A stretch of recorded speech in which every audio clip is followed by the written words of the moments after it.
ወደ ገላትያ ሰዎች ምዕራፍ 2 ከዚያ ወዲያ ከ14 ዓመት በኋላ ከበርናባስ ጋር ቲቶን ደግሞ ይዤ ወደ ኢየሩሳሌም ሁለተኛ ወጣው። እንደ ተገለጠልኝም ወጣው። ምናልባትም በከንቱ እንዳልሮጥ ወይም በከንቱ ሮጬ እንዳልሆን በአሕዛብ መካከል የምሰብከውን ወንጌል አስታውቋቸው። ዋኖች ግን መልስለው ለሚታዩ ለብቻቸው አስታወቅኳቸው። ነገር ግን ከኔ ጋር የነበረ ቲቶ እንኳን የግሪክ ሰው ሲሆን ይገረዝ ዘንድ ግድ አላሉትም።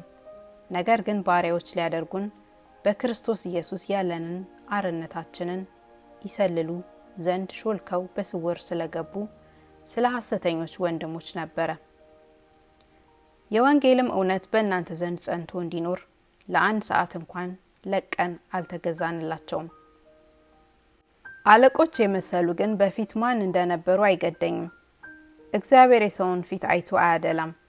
አለቆች የመሰሉት አንዳች እንኳን አልጨመሩልኝምና። ተመልሰው ግን ጴጥሮስ ለተገረዙት የሆነው ወንጌል አደራ እንደተሰጠው እንዲሁ ለኔ ላልተገረዙት የሆነው ወንጌል አደራ እንደተሰጠኝ እዩ። ለተገረዙት ሐዋርያ እንዲሆን ለጴጥሮስ የሰራለት ለኔ ደግሞ ለአሕዛብ ሐዋርያ እንደሆን ሰርቷልና። ደግሞ የተሰጠኝን ጸጋ አውቀው አእማድ መስለው የሚታዩ ያዕቆብና ኬፋ ዮሐንስም እኛ ወደ አሕዛብ እነርሱም ወደ ተገረዙት ይሄዱ ዘንድ ለኔና በርናባስ ቀኝ እጃቸውን ሰጡን።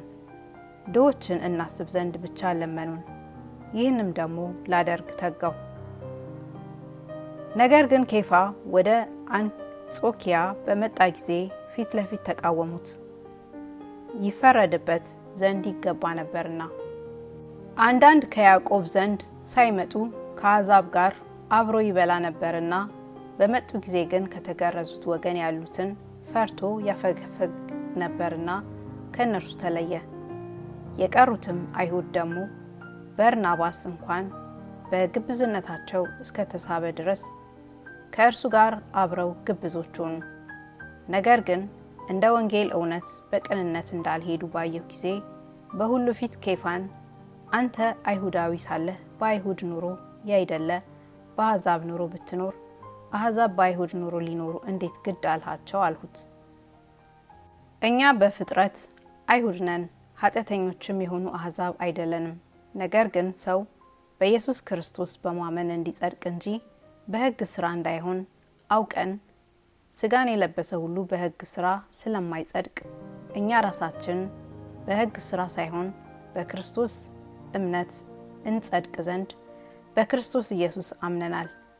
ነገር ግን በክርስቶስ ልንጸድቅ የምንፈልግ ስንሆን ራሳችን ደግሞ ኃጢአተኞች ሆነን ከተገኘን እንግዲያስ ክርስቶስ የኃጢአት አገልጋይ ነዋ አይደለም።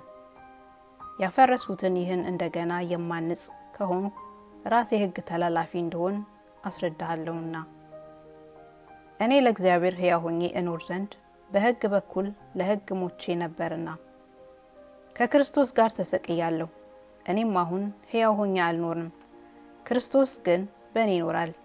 አሁንም በሥጋ የምኖርበት ኑሮ በወደደኝና ስለ እኔ ራሱን በሰጠው በእግዚአብሔር ልጅ ላይ ባለ እምነት የምኖረው ነው።